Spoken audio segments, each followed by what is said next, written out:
11월 29일 월요일입니다. 기쁨의 언덕으로 TV를 켜시고 하나님의 말씀을 나누시고자 함께 모이신 모든 분들을 우리 주 예수 그리스도의 이름으로 환영하고 축복합니다. 저는 찰스톤 한인연합감리교회를 섬기고 있는 배현택 목사입니다. 먼저 기도하고 함께 말씀을 나누겠습니다. 하나님 아버지, 귀한 하루를 허락해 주시고 호흡하고 기도하게 하시니 감사를 드립니다. 허락된 하루를 하나님의 말씀으로 살고자 다짐한 모든 이들에게 하나님 아버지의 말씀의 능력을 체험케 하옵소서. 말씀을 전하는 이와 받는 이들이 하나님의 말씀으로 혼과 영과 관절과 골수가 찔러 쪼개져 모두의 마음속 생각과 뜻을 말씀으로만 감찰받게 하시고 내려놓을 것들과 붙들어 할 것들을 분별하게 하옵소서. 그리하여 오늘 하루 진정으로 새로운 피조물로서 하나님의 말씀으로만 살아가게 하옵소서. 예수님의 이름으로 기도드립니다. 아멘. 오늘 하나님께서 우리에게 주신 말씀은 요나서 3장 전체 말씀입니다. 1절부터 10절까지의 말씀을 제가 봉독하겠습니다. 여호와의 말씀이 두 번째로 요나에게 임하니라. 이르시되 일어나 저 큰 성읍 니느웨로 가서 내가 내게 명한 바를 그들에게 선포하라 하신지라. 요나가 여호와의 말씀대로 일어나서 니느웨로 가니라. 니느웨는 사흘 동안 걸을 만큼 하나님 앞에 큰 성읍이더라.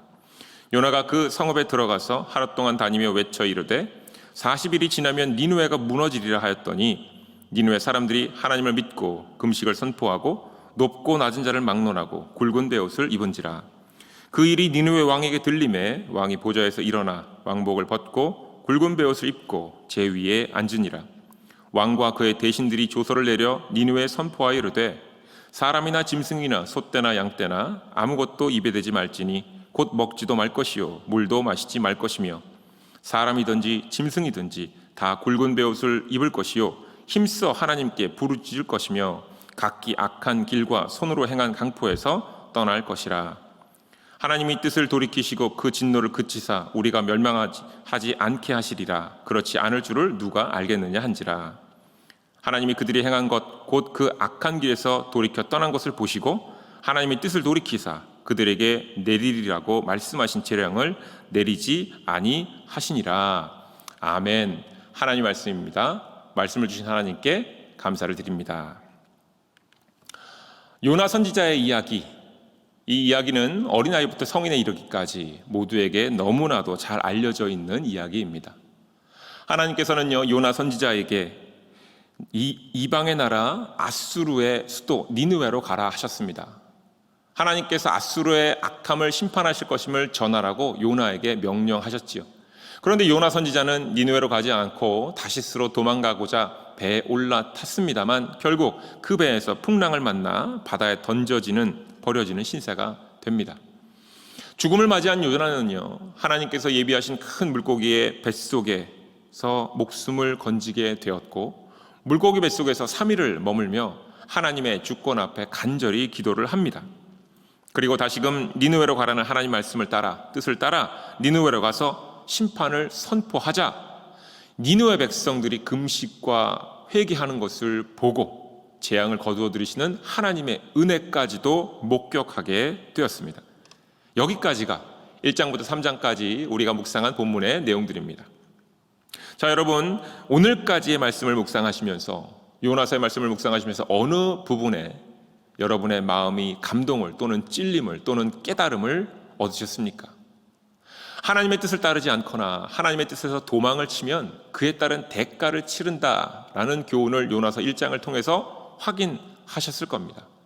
또한 하나님께서는요, 죄를 지은 이들에게도 다시금 회복할 수 있는 기회를 주시고 더욱이 하나님 앞으로 나와서 전심으로 기도할 때에 하나님의 긍휼하심을 입게 된다라는 것을 요나서 2장을 통해서 확인하셨으리라 믿습니다. 자, 다음으로 3장입니다. 오늘의 말씀이지요.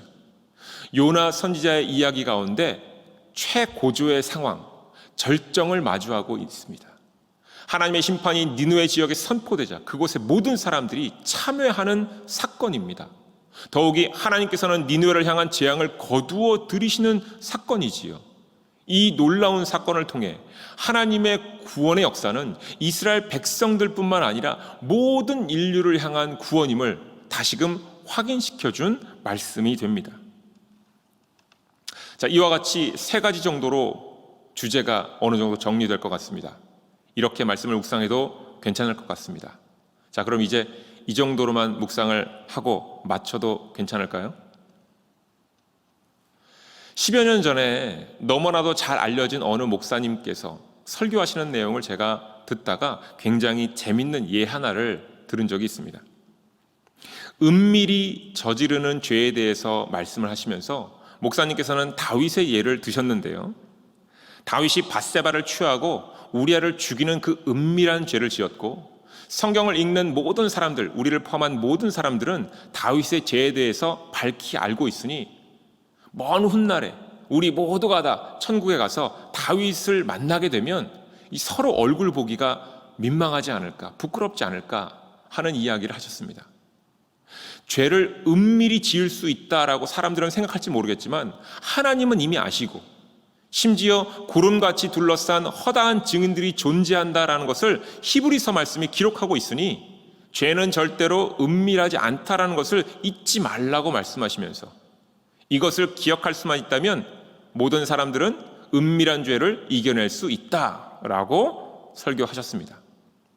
남의 아내를 취하려고 살인까지 저지른 다윗을 천국에서 만나면 서로 민망할 것 같다라는 그 이해, 참 적절한 이였습니다. 저는 이와 같은 예를 듣고 난 뒤에 이런 생각이 곧 들었습니다.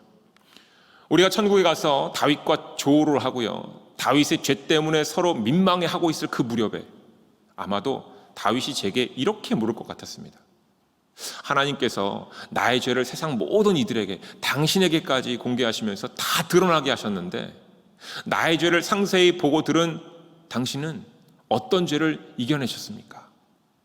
하나님의 뜻은 무엇이냐면 나의 죄, 다윗의 죄를 밝히 드러내서 이 죄를 모든 사람으로 알게 하여 그와 같은 죄를 또다시 짓지 않도록 하시기 위함이었는데, 나의 죄를 학습하여, 다윗의 죄를 학습하여 죄에서 벗어나라는 하나님의 뜻을 통해 당신은 그것을 이루어내셨습니까? 라고 질문할 것 같았습니다. 그렇지 않을까요? 정말 다윗과 천국에서 만나게 되면 서로 민망할 수도 있겠습니다만, 이내 곧 당신은 어떤 죄를 다스렸습니까? 하고 되물을 것 같았습니다. 이러한 질문에 대한 답을 현재 제가 준비하지 않는다면, 우리가 준비하지 않는다면 다윗을 만나게 될 때 우리가 더 민망할 수 있겠구나라는 생각을 하였습니다. 요나서를 통해서 전달된 하나님의 뜻은 무엇입니까? 첫 번째, 하나님의 뜻을 따르지 않거나 도망치지 말자. 두 번째, 죄를 지었어도 기회를 주시는 하나님께 의지하여 전심으로 회개하고 긍휼하심을 입자. 세 번째, 하나님께서는 세상의 모든 사람들을 빠짐없이 구원하기를 바라신다.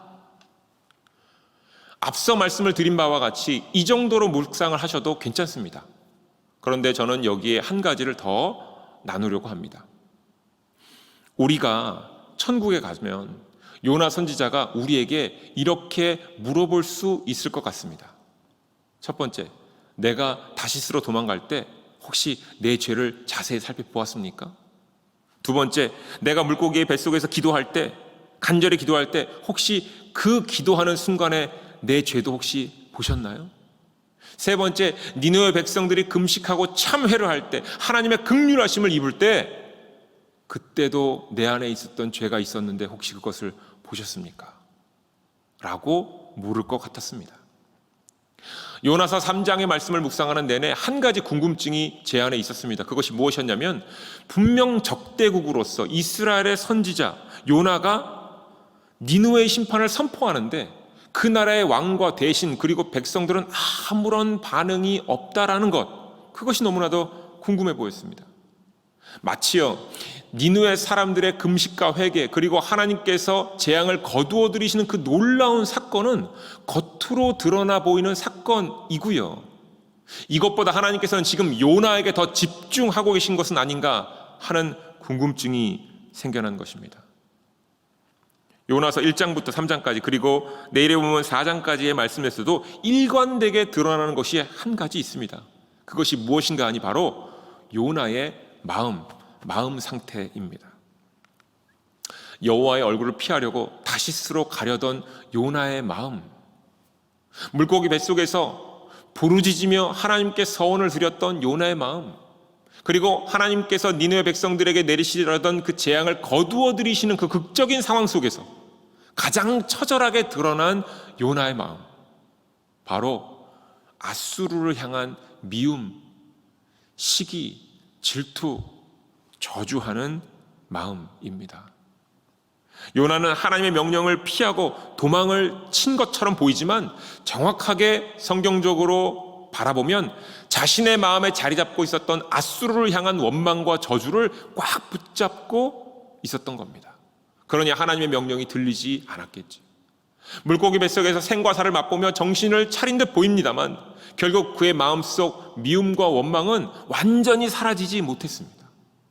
그리고는 결국 하나님께서 니느웨를 긍휼히 여기시자 요나의 마음속 깊은 곳에 자리 잡고 있는 그 미움은 극에 달하게 됩니다. 극한 상황에 달하게 됩니다. 하나님의 성품 가운데 긍휼하심이 드러나자 요나의 육신의 생각은 정점에 오르게 됩니다. 인간의 죄가 밝히 모습을 드러내는 것이고요. 하나님의 말씀인 성경은 우리에게 지금 이것을 살피라고 하십니다. 세상에서는요, 종종 이런 말을 듣기도 하고 하기도 합니다. 사람은 고쳐서 쓰는 것이 아니라고. 그런데요, 하나님께서는요, 요나를 지금 고쳐 쓰시려고 하고 있습니다.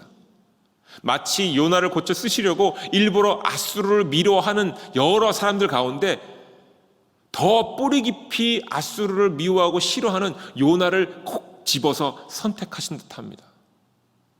요나가 도망갈 것도 아셨기 때문에 풍랑도 준비해 주셨고요. 요나가 바다에 던져질 것도 아셨기 때문에 큰 물고기도 준비해 주셨고요.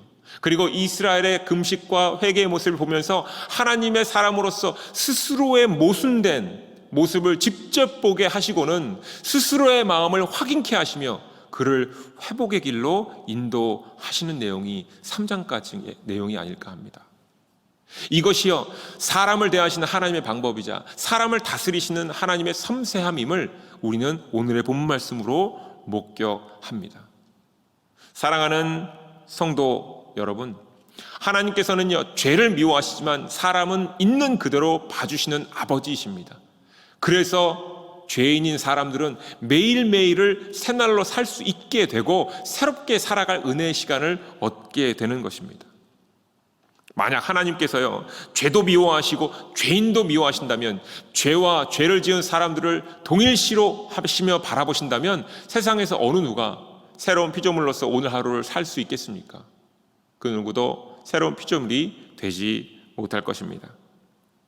하나님께서는 인간들이 행하는 죄의 고백을 받아주시고 다시 죄 짓는 삶을 살아가는 사람들에게 속아주시는 하나님인 듯합니다만, 정확하게 말해서 속아주시는 것이 아니라 죄는 미워하시고 죄인은 긍휼함으로 계속 바라봐 주시는 것이지요.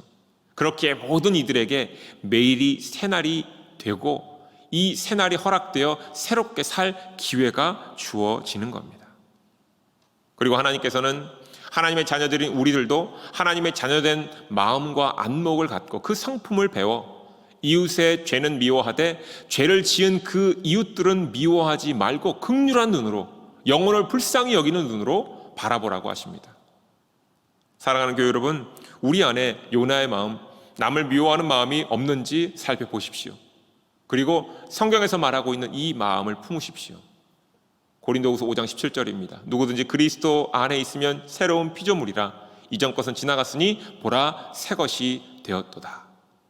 우리의 형제 자매 가운데 새로운 피조물이 아직 되지 못한 분들이 계시다면 얼른 찾아가 그리스도 안으로 전도해야 됩니다. 그리고 그리스도 안에 있는 형제 자매들이 때로 우리 안에서 죄를 짓고 있다면 매일 새 사람으로 여기며 삶을 나누어 그들이 다시는 죄로부터 빠져들지 않도록 그들을 인도하고 보살펴야 합니다. 우리가 이렇게 살아갈 때에 우리가 먼저 새로운 피조물로서 은혜와 축복을 누리게 될 것입니다. 그리고 동시에 이웃도 새로운 피조물로서 살아가게 하는 귀한 역할을 감당하게 될 것입니다. 예수 그리스도 안에서 형제 자매전 여러분, 요나를 통해서 드러나는 우리 안의 죄를 찾아 고백함으로써 사함을 받으십시오. 이로써 새로운 피조물이 되어 하나님 아버지의 사랑 안에서 복되고 거룩한 하루를 사시며 아버지의 마음으로 이웃을 바라보시길 예수님의 이름으로 축원드립니다. 기도하겠습니다. 하나님, 요나 선지자를 통해서 우리의 마음속 깊은 곳의 미움과 원망을 살펴보게 하시니 감사드립니다. 맞습니다. 하나님, 우리는 죄를 미워한다고 하면서도 자주 사람을 미워합니다. 이웃을 사랑해야 하며 원수를 위해서 기도를 해야 하는데 미운 마음에 미워하는 사람을 구제불능의 사랑이라고까지 여기며 우리 안에 미움을 정당화합니다. 하나님, 우리가 예수 그리스도의 생명을 받았음을 잊지 않게 하옵소서. 예수 그리스도의 살과 피로써 우리가 나음을 입었음을 잊지 않게 하옵소서. 원수를 사랑하는 거룩한 사랑을 회복하게 하시고, 죄는 미워하되 사람을 바라볼 때는 영혼을 귀하게 여기는 그 눈으로 바라보게 하옵소서. 예수님의 이름으로 기도드립니다. 아멘. 오늘도 복되고 거룩한 하루 되십시오.